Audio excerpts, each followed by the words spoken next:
Now then, what? Are you going to take back those things you said, Commander? Certainly, I'll take back anything you like as long as you'll stop bellowing at me. You're a coward, too. They want us to fight, don't you see? No, I don't. Why should they? Primitive feminine instincts, roaring males, very enjoyable. You think you're very clever, don't you? I think I'm rather clever than you, but apparently that's not saying very much. What? Oh, do sit down. I will not. Well, if you don't mind, I will. I'm rather tired. For God's sake, behave like a man. Look, all this belligerency is very right and proper and traditional, but where's it going to get us? Hell with all that. I should like to point out to you that if you hit me, I shall hit you back. Probably equally hard, if not harder. I'm just as strong as you, I should think. And then you'll hit me, and I'll hit you, you'll hit me, and I'll hit you, and it'll go on, until one or other of us is knocked out. Now, if you'll explain to me exactly how that will improve the situation, I shall take off my coat and we'll go at it hammer and tongs immediately. Ease my mind. Really? Only if you won. Oh, I should win, all right. Want to try? Yes. Here goes.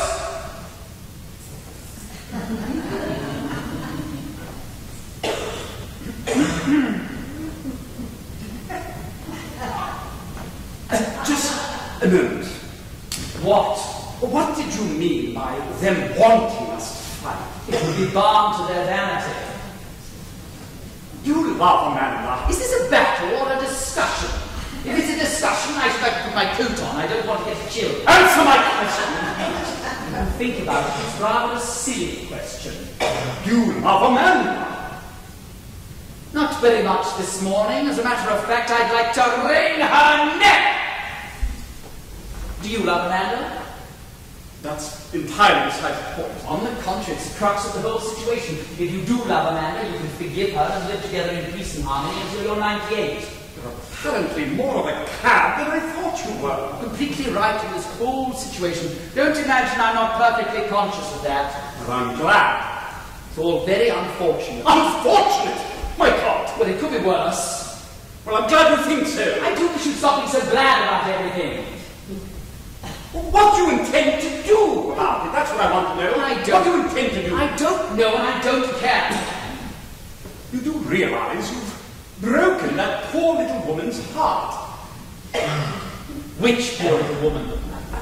Sybil, of course. Oh, I don't know about that. She'll get over it and forget all about me. I certainly hope so for her sake. Amanda will probably forget all about me as well. Everybody will forget all about me. I may as well lie down and die and feel fearful pain and suffering. You talk such rot. Well, you must forgive me if I take rather a gloomy view of the situation, but all of a sudden I feel quite depressed. I intend to divorce Amanda, naming you as co-respondent. Very well. And Sybil will divorce you from Amanda. Why, there's no point in either one of you putting up any defense. Quite. And the sooner you marry Amanda, the better. I'm not going to marry Amanda. What? She's a vile, wicked woman. You should have thought that before. I did think of it before. But you must marry her. I'd rather marry a ravening leopard. Now look here, I'm sick and tired of this shilly-tally. You've cut yourself off a good deal more likely than you deserve. You're damn lucky I didn't shoot you! If you had a spark of manliness in you, you would have shot me. You're all fuss and fume, one of these cotton wool Englishmen. I despise you. You despise me? Yes, utterly. You're nothing but a rampaging gas bag.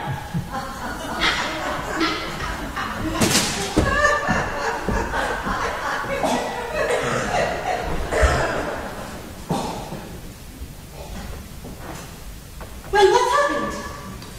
Nothing's happened. You should be ashamed to admit it. Where's Elliot? He's through there. Well, what's he doing? How do I know what he's doing? If you were half the man I thought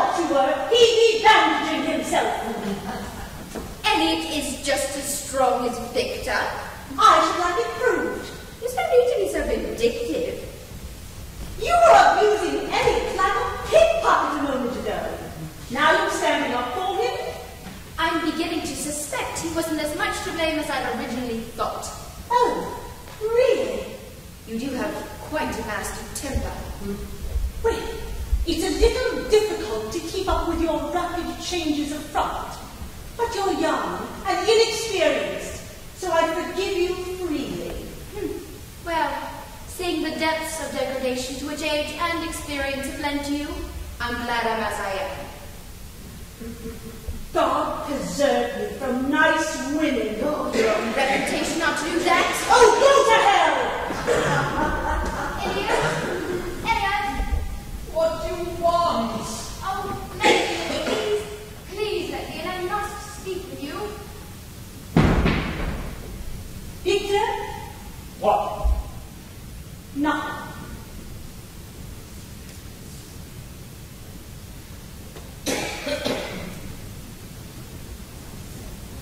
Where does it go? Here. Thank you, Victor. Don't mention it. What did you say to Elliot? I told him he was beneath contempt. Good. I think you must be mad. I've often thought that myself. I feel completely lost, completely bewildered.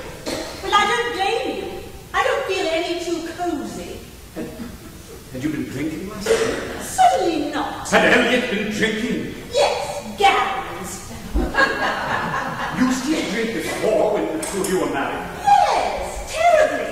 Night after night he come home roaring and hiccuping. Disgusting! Yes, wasn't it? Did he really strike you last night? Yes, repeatedly. I'm bruised beyond recognition. Amanda. Oh, Victor.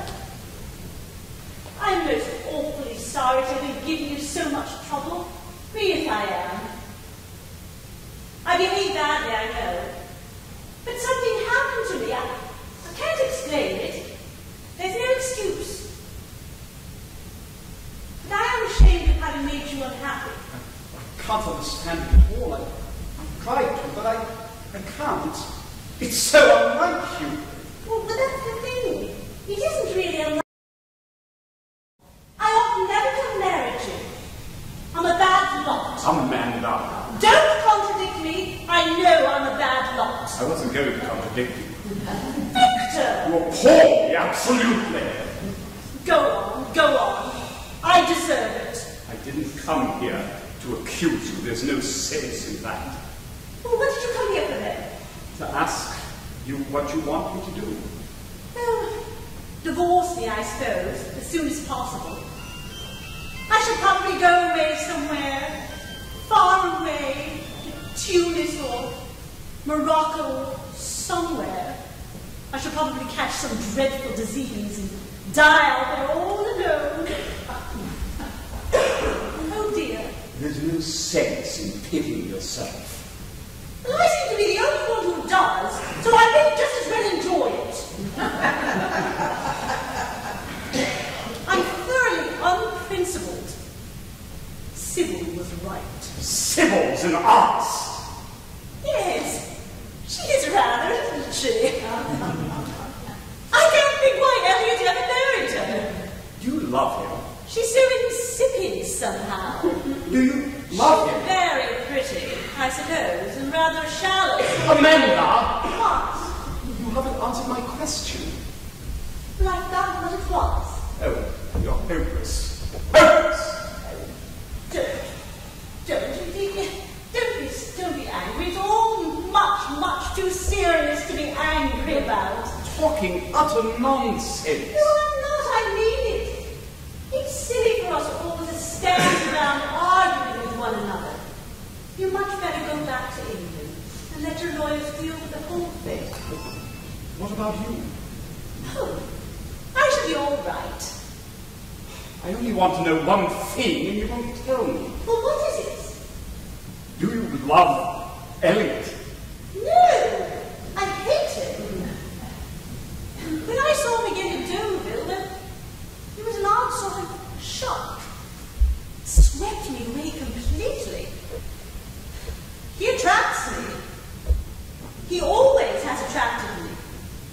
But only the worst part of me, I see that now. I can't understand why. It's so trivial, superficial. Well, that sort of attraction can be explained. It's sort of a chemical, what-you-call-it. It must be. But I don't expect you to understand. And I'm not going to excuse myself in any way. Elliot was the first love affair in my life. And in spite of all the suffering he caused me before, there must have been a little spark left smouldering which burst into flames again when we came face to face. I behaved badly, for which I shall pay all right. You needn't worry about that. But perhaps when all this is dead and done, you and I might meet up again and be friends. But that's something to hope for, isn't it?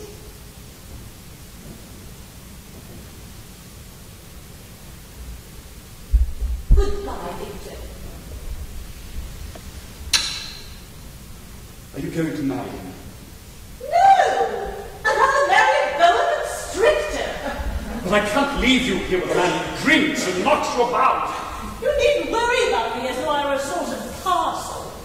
I can look after myself, you know. You said just now you were going away to Tunis to die. Well, I've changed my mind. It's the wrong time of year for Tunis. I shall go somewhere quite different. I believe Brioni is very nice in the summer. Why can't you be serious for just 1 minute? I told you it's no use.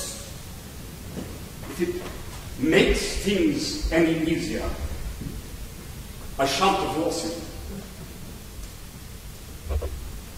Victor. We shall live apart until Sybil has a decree against Elliot, and then some time after that, you can divorce me.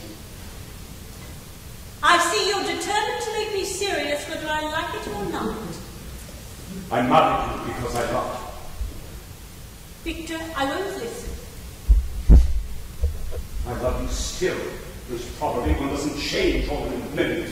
You never loved me, of course, I see that now, so perhaps everything has turned out for the best here. But I thought I loved you. Honestly, I did. Yes, of course. It's all right. What an escape you had. I've said that to myself many times the last 2 days. But there's no need to rub it in. You agree about the divorce business? Yes, yes. It's very generous of you. Perhaps Sybil will change her mind about divorcing him. Perhaps. She certainly went into that bedroom with a Repertory look in her eye. You'll be pleased to happen. Delighted.